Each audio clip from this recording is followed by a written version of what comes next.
for all of us. It's about predicting where the consumer is going and getting half of it right. One of the things we want to do is create ads that don't suck. Embracing change creates great possibility. I'm Alan Hart, and this is Marketing Today. On the show today, I've got Adam Vasallo. He's the Chief Marketing Officer for Big Brothers Big Sisters of America. Adam joined Big Brothers Big Sisters of America in January of 2018 and leads the marketing department in generating awareness for the Big Brother Big Sisters mission, inspiring volunteerism, and bringing the organization's brand and commitment to youth equity and empowerment to life on the national stage through strategic partnerships and in communities nationwide. Prior to joining Big Brothers Big Sisters of America, Adam spent many years at Home Shopping Network, or HSN, where he held several senior-level development and marketing roles, including the Director of New Business Development, Entertainment Marketing. And in that role, Adam cultivated and grew multi-year corporate partnerships by driving customer engagement, generating incremental revenue, and acquiring new customers through storytelling, unique experiences, and multi-channel marketing programs anchored in content.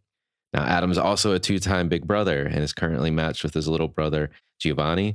And we also talk about his first little brother on the show as well.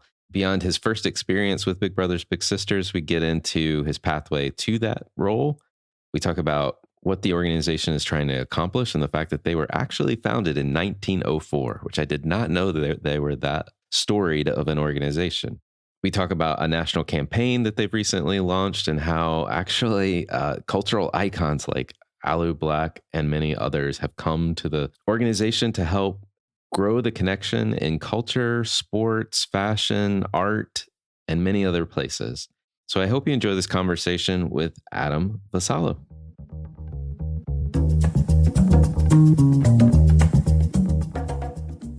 Adam, welcome to the show. Alan, it's great to be here. Thank you so much for having me and representing Big Brothers Big Sisters on your podcast. I'm looking forward to talking about Big Brothers and Big Sisters. Before we dive in, though, to that, what was your first experience with the organization? Certainly. First experience with Big Brothers Big Sisters. Gosh, it came about 15 years ago. I was working in the for-profit world. I was working for a company called HSN, also known as the Home Shopping Network. And during my time at HSN, we would do a lot of community partnerships. And one day, Big Brothers Big Sisters of Tampa Bay came to our campus, and they were there specifically to find more mentors, to recruit mentors, something that Big Brothers Big Sisters does across the country every day. And several of my colleagues, several individuals that I respected within HSN came by my office and then knocked on my door and they said, "Hey, Adam, Big Brothers Big Sisters is here today on campus, and they're looking for more mentors, and they really need more men to become mentors." And so after a steady stream of some of the people that I've respected most within the organization, I said to myself, I better go down. I better go attend this orientation and see what it's all about. Deep in my heart, I was a young professional. I had just entered the corporate world several years earlier. And I knew I wanted to give back. I felt like, I had been just so blessed with so many things in my life. And so that day was like everything came together for me. And I attended that orientation. And I proudly, at the end of that session, signed up to become a BIG, which is a Big Brothers Big Sisters. We call our mentors BIGs. And we call the young people who are the mentees in our program littles. And so I signed up to become a BIG that day. And that was my first experience with Big Brothers Big Sisters. I love it. I love it. And now you are the Chief Marketing Officer at Big Brothers Big Sisters of America.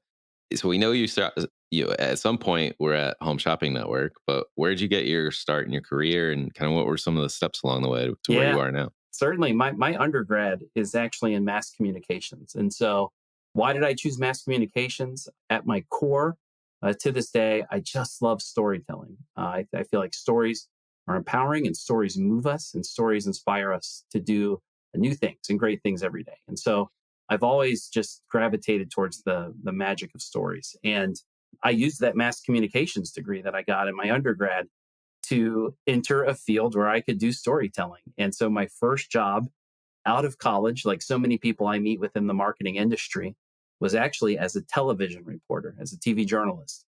And I was stationed. My first station was WCTV Eyewitness News in Tallahassee, Florida, and I covered everything from government beat to what was the peanut yield going to be in the crops that year. And I learned a lot, but one of the main things I learned was that I wanted to tell stories. I wanted to choose the stories I could tell, and specifically, I wanted to tell stories that were good news stories. And that was how I started the leap from television news into an industry that is still on television. It was really on digital, of course, but was really an industry that was moving the commerce. I could say moving the commerce button in space forward through storytelling, through taking advanced services, creating innovative experiences using digital platforms like television and digital to sell products. And so I made the jump to HSN, which was also another platform full of stories. And then, of course, that's where I became a big brother for the first time. But I spent about 13 years at HSN and really worked my way up. I remember I started as a marketing specialist. And when I was talking to the HR representative at HSN, they said, this is the bottom of the marketing department. You're gonna be moving products. You're gonna be taking apparel from a photo shoot to another photo shoot, and you're gonna be running racks of clothes across campus. And I remember thinking to myself, this is exactly what I want to do, right? Because behind every product that I got to work on at HSN, there was a story, there was an inventor, there was a creator that had built that product, and I just loved that potential to tell those stories and bring those really authentic stories to life. And so I spent a long time there. The organization grew a ton while I was there. But again, the most important thing that happened to me when I was at HSN was I became a big brother. And so from that day, when I was attending the orientation on the HSN campus, I did sign up to become a big. And then I went to my interview, which is something that happens for every big is you get interviewed, because the Big Brothers Big Sisters office is focused on how do they find the right person, the right mentor for that young person who's raised their hand and is waiting for a mentor. And so I was matched with my little brother, Adrian, when he was in the 6th grade. Adrian and I had a shared love of sports. And from the time we were in 6th grade until the time Adrian graduated from high school, we were matched for 7 full years. I had the privilege of mentoring Adrian for those 7 years.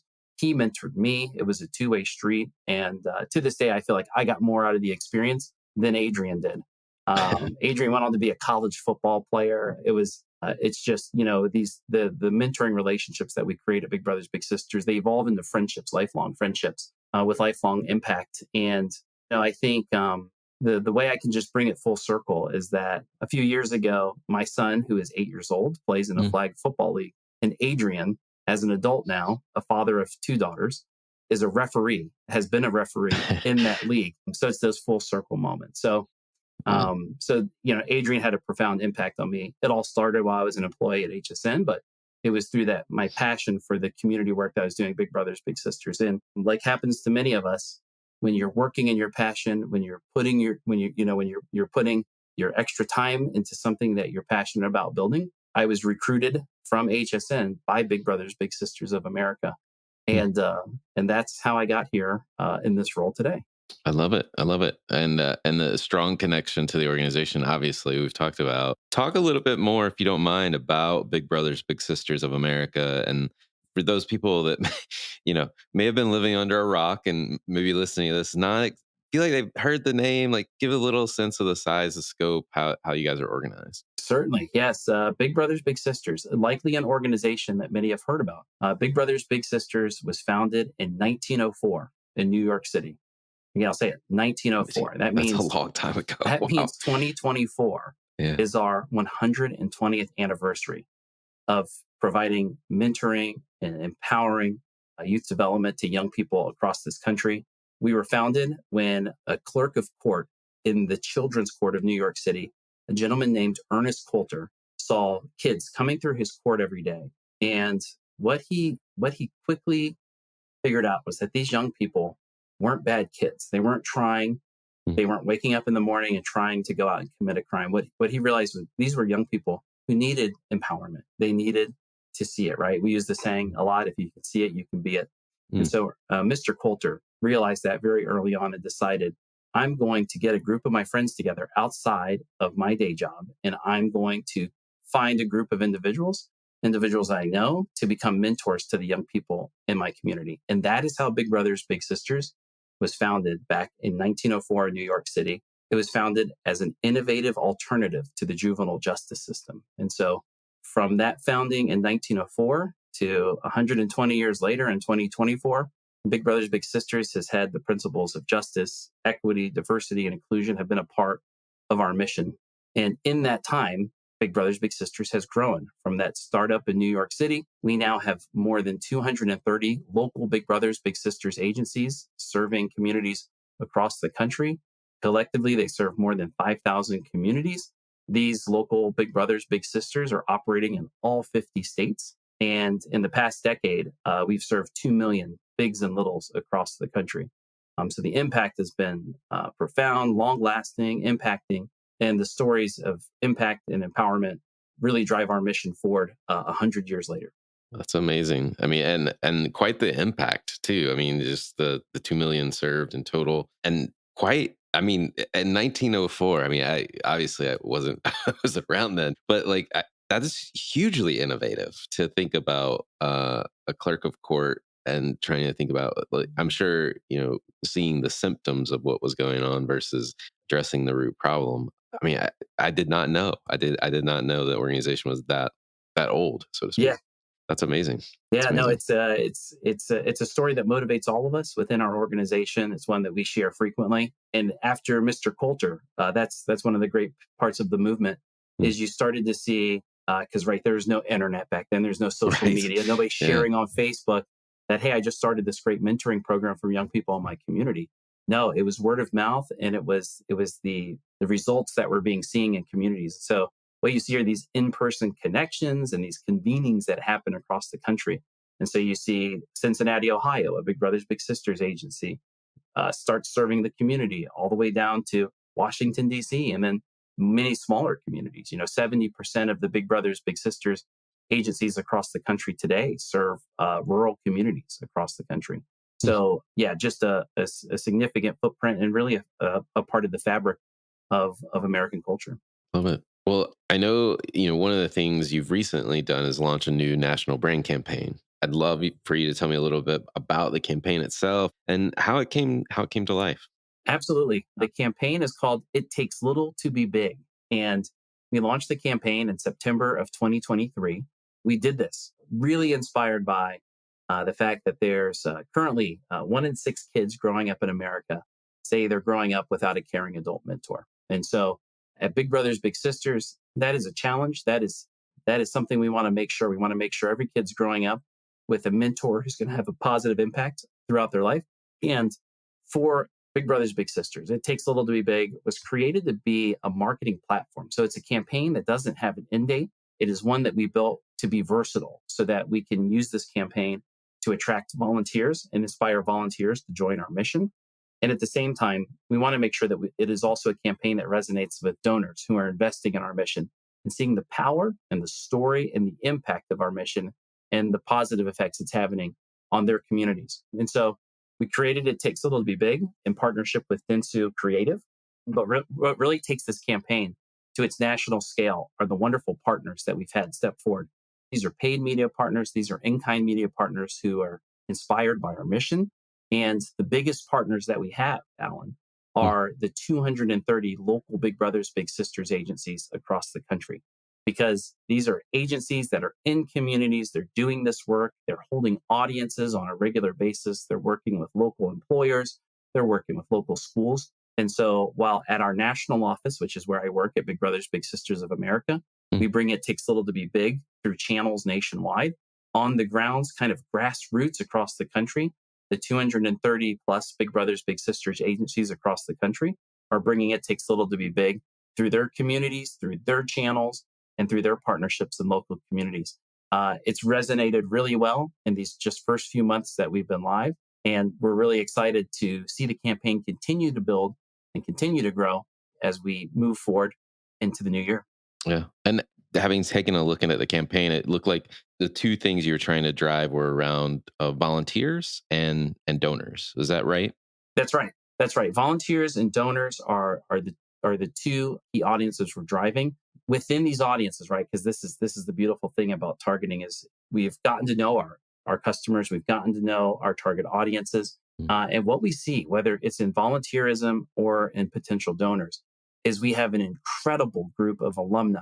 These are alumni littles and alumni bigs. Again, these are the mentors and the mentees who have been through our program.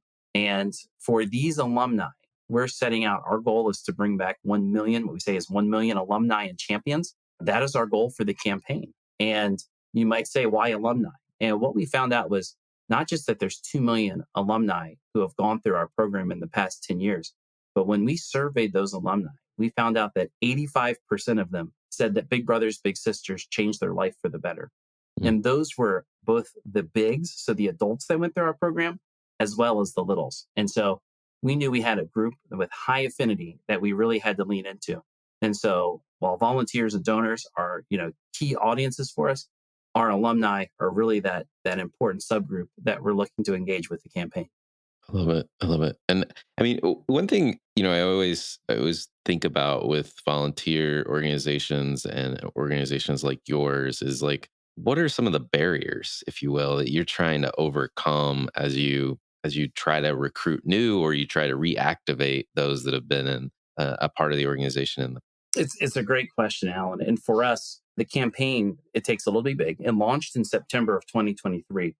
But for us, that work started years in advance. And it started with research. We sat down, we knew we needed to achieve this. Again, we knew the need for young people to have more mentors in their lives. And so knowing those as our objectives, as our goal to bring back 1 million alumni and champions to our mission, we set out to do very comprehensive research. And we did. We sat down, we did focus groups, we did surveys, we did phone calls.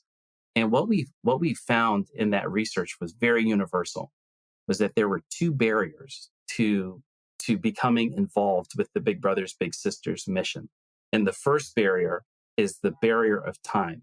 And we all know, right? We're all busy individuals, that becoming a mentor was going to be impossible because family life, because of social lives, because of work, because of what we have, all the things we have to do on the weekends, all the week errands we have to run.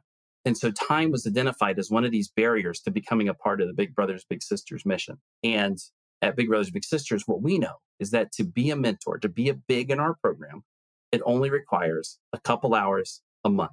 That's it. And so we knew that we had to attack this barrier of time. And the other barrier we had to overcome, really the second barrier that we created the campaign around, was the burden of mentorship. And this one takes a little bit more unpacking, but the burden of mentorship is that for many, mentorship sounds like a very heavy word. What do I have to offer to the life of a young person? What do I have to offer to any other individual? And this is where we saw in the research that our potential mentors, the individuals that we identified, we said, these are the priority audience that we need to become involved with our mission. What they were telling us in research was that they felt like they didn't have superpowers, or they didn't have the skills to be the perfect mentor for a young person. And what we know is that the best mentors in the Big Brothers Big Sisters program are the ones who are present and persistent. That is it. And because of that, we were inspired to create, again, overcoming the barrier of time and the burden of mentorship. That's where we created It Takes Little to Be Big. That's where the campaign came from. And what you'll see, if you see, when you're seeing the campaign, or if you're seeing it play out in the general public, is it focuses on changing the narrative around mentorship and changing the scope. That this is not, again, you being a superhero as a mentor. It's going to get a slice of pizza. It's playing a game of chess. It could be sharing back and forth emojis on your phone. It could be learning to ride a skateboard together.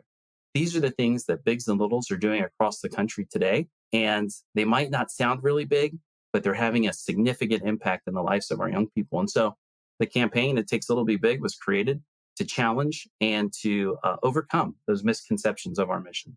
I love it. I mean, as I think about those examples, I mean, it seems like 80% is being present when they need you, or when you schedule time. And I guess it's the being present and maybe doing that on a regular schedule so they feel your presence. That's right. Yeah. One of the components of the campaign that we're really excited about, it's called 1 Million Little Moments.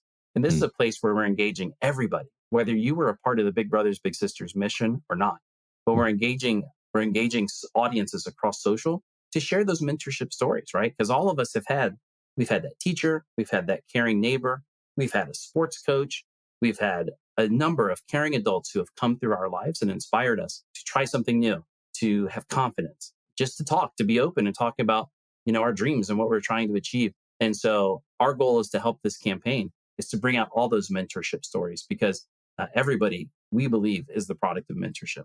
Yeah, I love it. And I mean, one of the things, I think about the organization and I feel like I've seen you guys in a number of different places, like the Macy's Thanksgiving Day Parade. I know you've got some other things going on, with kids that you're trying to, that you're littles, I guess, to be accurate That's right. in your You've picked it. terms. You've picked up the lingo Yes. already. This is great. Yes, exactly. The littles is that I have a feeling that like being connected to culture and however you define that is probably somewhat important to you guys. And the way I've seen you in the past execute this, it's just very authentic. And I'm curious, like, how do you do that? Alan, I love that you've brought this up.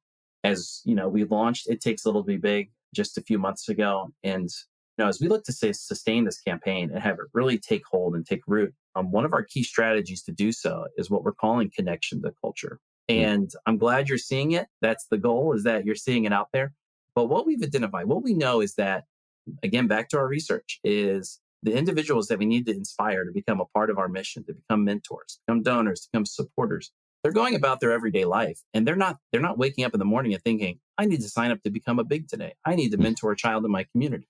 And so what we know as a mission is that we have to be out there in culture, in pop culture specifically. And we need to intercept these individuals who are at their heart, they have the heart to be a part of our mission, but maybe they're not thinking about yet, or they haven't been inspired to do it just yet. And so what we're doing is we're targeting specific pop culture moments and spaces where we know mentorship is naturally happening and moments that authentically are already bringing people together. And so these are spaces like fashion, like sports, like the arts. It includes spaces like culinary and even gaming. These are spaces that, again, bring people together. Mentorship is rooted throughout their missions. And so, yeah, there's been some really exciting ones. Macy's is one of our top is one of our top partners. Macy's, we're a partner through their Mission Everyone initiative, and they're focused on teaming with us to bring greater equity into the lives of young people and in creating access to opportunities. And so, in Macy's during the fourth quarter holiday season, you'll be asked if you would like to round up to support Big Brothers Big Sisters of America. But the support in the authenticity of our relationship is rooted in these core authentic values between Macy's and Big Brothers Big Sisters, and that's how we like to approach partnerships: is to make sure that we have an authentic connection and that we're supporting each other in our and in synergy and in our goals. And so Macy's is a wonderful example of a partner where it's not just about rounding up at the cash register; it's about getting a group of littles together and allowing them to show off their design skills. And during the 2023 holiday season at Macy's, you can purchase a bear, which was a teddy bear, which was designed by littles. It has this never before seen print that you can only get at Macy's. It's never before seen because it was created by littles. You can buy a Christmas ornament, which was also designed by littles. And then, yes, as you referenced, during the 2023 Macy's Thanksgiving Day Parade, the most tuned in, the most watched Macy's Thanksgiving Day Parade in history, bigs and littles from across the country were featured on the Singing Christmas Tree, which is the last float before Santa for anybody that doesn't watch the Macy's Thanksgiving Day Parade. And for us, that's the type of opportunity to showcase the power of mentorship and to inspire that these are everyday individuals that got involved with their local Big Brothers, Big Sisters, and look at the mentoring moment, look at the special moment that they're able to be a part of. And so that's one world, right? We would consider Macy's to be a key part of that fashion world, right? I mean, when you think retail, you think Macy's. But we've been able to see it, and we've been able to create in other spaces. The entertainment space, for example, we launched It Takes Little to Be Big in September of 2023. And one of the coolest moments in the launch of the campaign, and there were a lot of them, but we had Grammy-nominated recording artist Aloe Black so inspired by our mission that he created a song, and it's called It Never Let You Down. And when we launched the campaign, we were able to launch a music video that featured real life bigs and littles. It featured the inspiration of Aloe Black. And It also featured that Never Let You Down, the song he created, inspired by Big Brothers Big Sisters, was available on every major streaming platform. Wow. And for anybody that downloaded it, a portion of the proceeds benefited Big Brothers Big Sisters. And so I look at the Macy's, I look at the Macy's collaboration, I look at what we did with Aloe Black in the entertainment and music space. And then even as far, and this is my last example, is just we are partners for several years with the NBA Foundation. And during the NBA All-Star Game in 2023, Team LeBron, yes, that LeBron, selected Big Brothers Big Sisters to be a part, to be the beneficiary during their All-Star Game. And so for anybody that, again, was just tuning in to watch the NBA All-Star Game, maybe not considering becoming a mentor, becoming a part of Big Brothers Big Sisters, when they tuned into the NBA All-Star Game, they found out that Team LeBron was benefiting Big Brothers Big Sisters of Utah. And then when they tuned in and they watched the actual game, which took place in Salt Lake City, Utah, they saw Big Brothers Big Sisters projected on the walls of the arena, running on the tickers, right, around the arena. And again, it takes our mission into a completely different space when we're in these really authentic but very relevant moments where our target audience is tuned in and we have the opportunity to show just how special mentorship can be and just how little it can take to have a really big impact on the life of a young person. Well, it's truly amazing. Like, I mean, how many brands in the world would love to have Aloe Black sing them a song custom made for them, and then you're able to make it a part of the campaign overall. I mean, it's just amazing. Not to mention LeBron. I mean, I'm throwing no shade here, I promise, but like. Aloe Black is somebody I've followed a long time, and I really like his work as well. Yeah. So Yeah. And he's an inspiring artist, just like LeBron. And I think that's what you also see too, is that when it comes to supporting and empowering young people, there is enough room under this tent for us to get as many brands and individuals in as possible.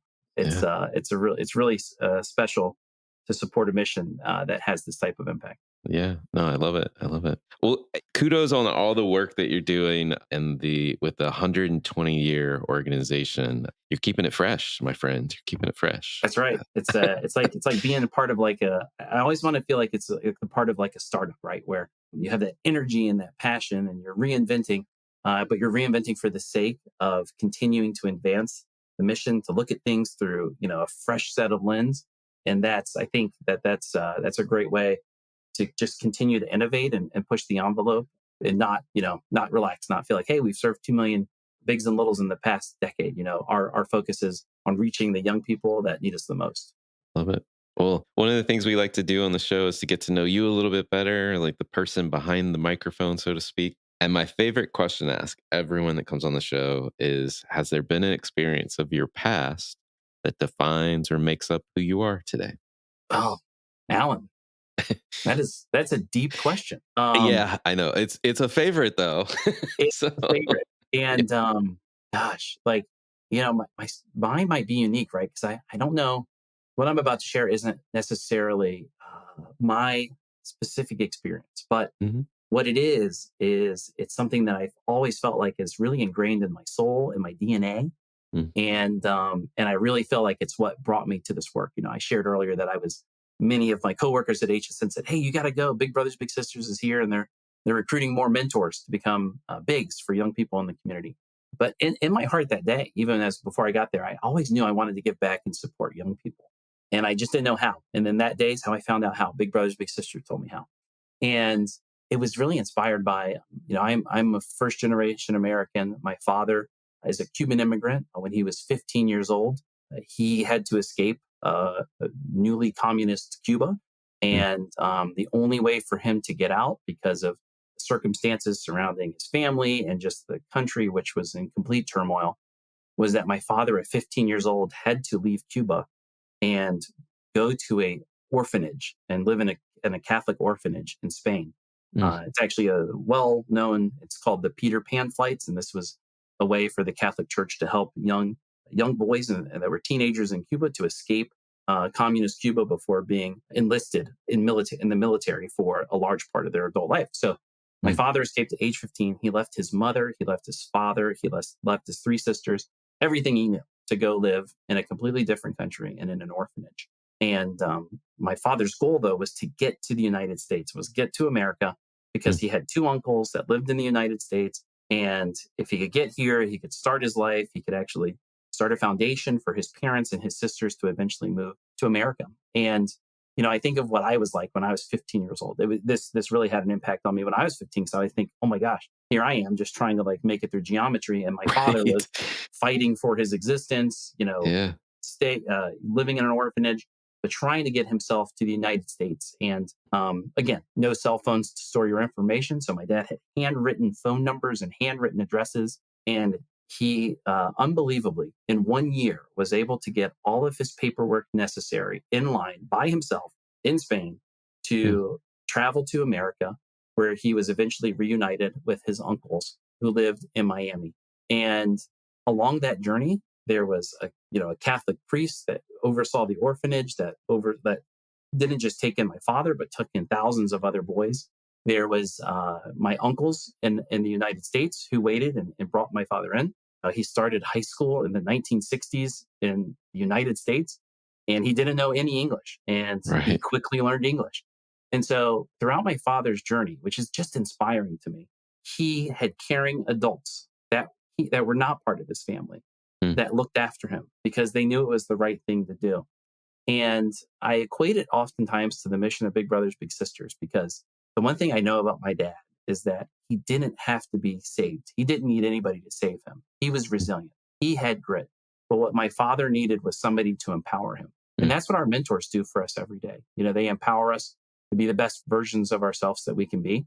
And so me and my siblings and my cousins, we were the first kids in our family to graduate from an American college. And so I look back, all of that is possible because of the sacrifices that my father took, because of his resilience, and because of those caring adults that empowered him. And so it's been a driving force my entire life. And to this day, I try to impart these stories on my own children. And it's the driving force. And really it's at the core of why I ever got involved with Big Brothers Big Sisters from the beginning, because I knew that power of mentorship.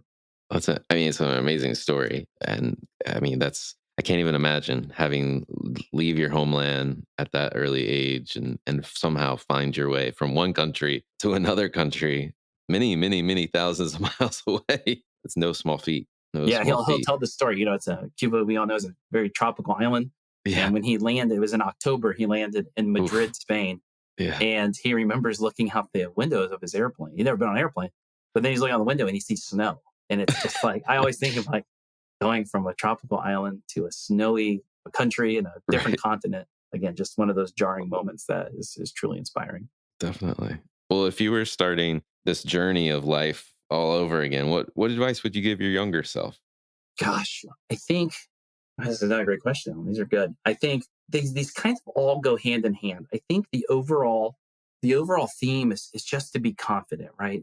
Some of us might go to college, some of us might not go to college, but wherever you're starting, the focus is that you know what you're doing. Like, you have a passion for what you're doing. You should be doing it if you don't have a passion for it, but definitely be confident in what you're doing. And that is not just in your day-to-day work, but also in where your journey is about to take you. Don't be afraid to take that leap. If it's, in my case, it was an organization that I was pouring my heart into from a community and philanthropic perspective. But why not? Why not follow that journey to make that community moment and that community service that you're doing into a career? And so sometimes you do have to take that leap of faith, but it comes to following your heart. And I think when it comes to confidence, again, it's about following your journey, having confidence that you're taking the right steps in this journey, having faith. But it also is in that day to day work too. And I think I had a CMO that I worked for once upon a time, and he told me, he said, he was asking me questions, and I was kind of, I was giving everybody else's answer, and he just looked me right in the eye and he said, "Hey, Adam, what's your point of view? I want to know what Adam thinks about this." And it was like, yeah, have a point of view. There's no need not to have a point of view.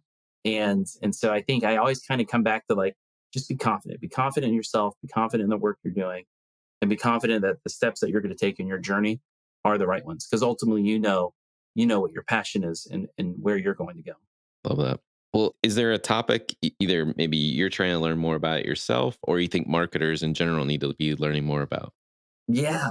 I think the biggest thing, I probably talk a lot about this, but just the consumer marketplace right now Mhm. is full, right? And so there's so much going on. There's so many new platforms. And I think for me, one of I'll say kind of two spaces that we're very focused on. I'm very focused on. First, very technical, right? It's just, continuing. We're all doing it, but, marketing automation, critically important, especially as we launch a campaign in which we're trying to bring in as many volunteers as possible. We want to make the experience as smooth as possible to become a volunteer with Big Brothers Big Sisters.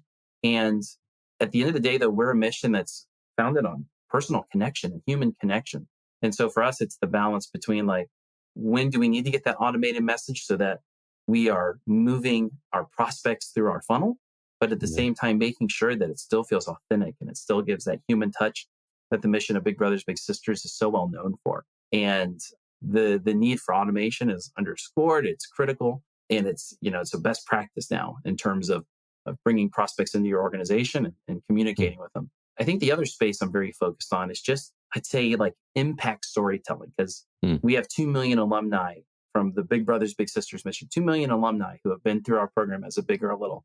Each one of them has a story. And as you share their story, these are uplifting and empowering, impactful stories. But I'm always looking for the way that we can tell these stories in a shorter period of time. And this goes a little bit back to, there's so much going out there for consumers. There's so much going on. There's so much that they're hearing and they're listening to. And so one of our focuses with the campaign, It Takes a Little to Be Big, is for us to develop many ways. You can even see it on our website, bebignow.org, where we're trying to, and we're encouraging our audiences to share their mentorship stories. And we're trying to do it in an easy video way where they can have a template. All they have to do is share their story, and then it uploads to our platforms. And so that's something that we're going to continue to evolve and tinker with until we get it right, because the stories of impact are just so important. Yeah, no, that's great. That's great. I love it. I love that you're giving them a way to tell their story to you as well. That's amazing. Yeah, absolutely. Well, are there any trends or subcultures that you're following you think other people should take notice of? Well, gosh, there's so many. With the mission of Big Brothers Big Sisters, it's so fun, right? Because we are cross generational. We have mentors currently in our program that are in their 70s and 80s years old, but we also have young people who are coming up in our program. They're littles. They're the young people. Of the young people we serve, the fastest growing demographic is actually 18 through 25. These are for young people who are graduating from our program or graduating from high school, but they can still benefit and they can still need the power of mentorship, right? Because we've all been 18 and 25 years old. And this is a time more than ever where you need to have a helping hand or to hear from a caring adult mentor. And so the age spectrum is vast for us, but I really love to look at the subcultures that emerge that touch multiple generations, but always have a really focus on our young people. And so I think one that I'm personally, like, I feel like I would say I'm an entry level here member of the culture, but definitely one that resonates a lot with me and with the mission of Big Brothers Big Sisters. I'll say it is the sneaker culture, the sneakerhead culture. Yeah. And again, my personal interest, I'm glad that this is not on video, so I don't have to like show my collection, because there's millions of people out there that would have a better sneaker collection than me. But what I really love is there's so much that we can learn from engagement, from authenticity, and inspiring culture to share, right? To take, to share their shoes, to celebrate them, to talk about their own style. And I think that's what I love most, right? Is now there's this ability to customize the work that you're doing. And so at Big Brothers Big Sisters, we've even been able to see this play out as a part of our mission. And we're a longtime partner of the NFL Inspire Change Initiative. And through that partnership in 2023 and 2022, we got to work with a partnership with the shoe surgeon. I don't know if you're familiar, Dominic Chambrone. And he is a iconic fashion designer. And his, what he does is take a traditional shoe, an Air Force One, and will transform it, right, into a custom design based on your interest, your likes, your passion. And so, you can create these high-end fashion shoes. Well, we took young people across the country, littles in our program. We let their bigs come in too, and they designed their own. They did a plethora of stuff. They designed their own shoes. They designed their own football helmets. And it definitely goes back to the connection to culture strategy of Big Brothers Big Sisters, that we want to provide access to opportunity. We want to provide access to unlock talents and to unlock creativity amongst our young people. And when we can work with an organization like the NFL, with their influence and their power to convene, and we can partner up with just a savvy an individual who's in an organization that's sitting at that corner of pop culture and everything that's cool, right? And that's where the shoe surgeon comes in, and then we can expose our young people to this incredible experience. Maybe unlock them to a career that they hadn't considered, or showing them that they can take their passion for the arts and turn it into something that they do for the rest of their life, or they can just make a cool pair of shoes. But that's the opportunity, and that's what we can do. So by studying these like subcultures, by like a sneakerhead culture, you can really dig in and just go deep in opportunities that we can unlock for kids and for our youth. It's awesome. It's awesome. Well, last question for you. What do you think is the largest opportunity or threat facing marketers today? Oh, opportunity or threat. There's a lot, right? There's time, right? Yeah. I think that was one that time, right? Maybe a random answer. But for us, when we set out to do this campaign, we knew we had to create a campaign that would reach millions. But we had to take the time to do the research that was critically important for us to understand what barriers we needed to attack, what positives we had to build on, right? And so I'd say that's the first thing. But it all really comes back to these changes, these rapid changes in consumer behavior. And we know they're rapid, right? Because we are consumers at heart. And so never before have we had so many devices at our disposal, so many platforms, so many social media channels, so little time in the day, which is what comes from it. And so from an audience, right? Because these consumers, these are a part of our target audiences. And so it's constantly challenging ourselves and finding new ways to engage with them in an authentic way, and finding new ways to successfully engage them. And then that's just the starting point. That's just the outreach. From there, if you're a marketer, how do you attribute that? What channels are they using? What engagement is being successful? And this is, I believe, because things change so rapidly. When I was 18 years old, I think cell phones had just come out, right? I got a cell phone.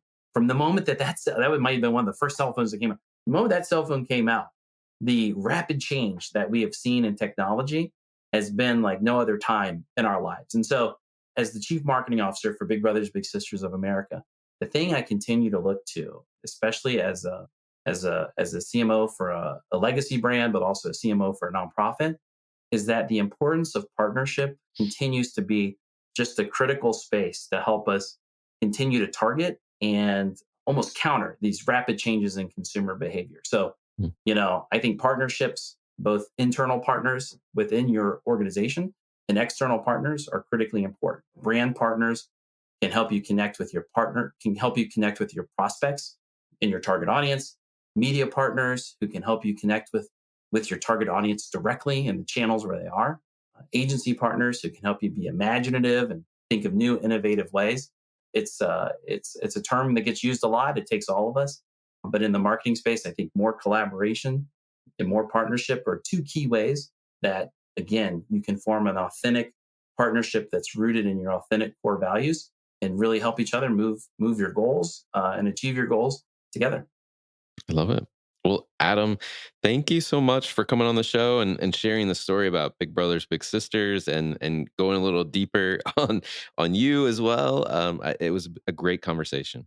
Absolutely, Alan. Thank you so much for having me. If we've inspired anybody on today's call, I know there's a lot of great potential mentors out there listening right now. I encourage you to visit bebignow.org. It's an easy place to get started. And remember, it takes a little to be big. I love it. Awesome. Hi, it's Alan again. Marketing Today was created and produced by me with post-production support from Sam Robertson. If you're new to Marketing Today, please feel free to write us a review on iTunes or your favorite listening platform. Don't forget to subscribe on marketingtodaypodcast.com. Tell your friends and colleagues about the show. I love hearing from listeners. You can contact me at marketingtodaypodcast.com. There you'll also find complete show notes and links to what was discussed in the episode today, and you can search our archives. I'm Alan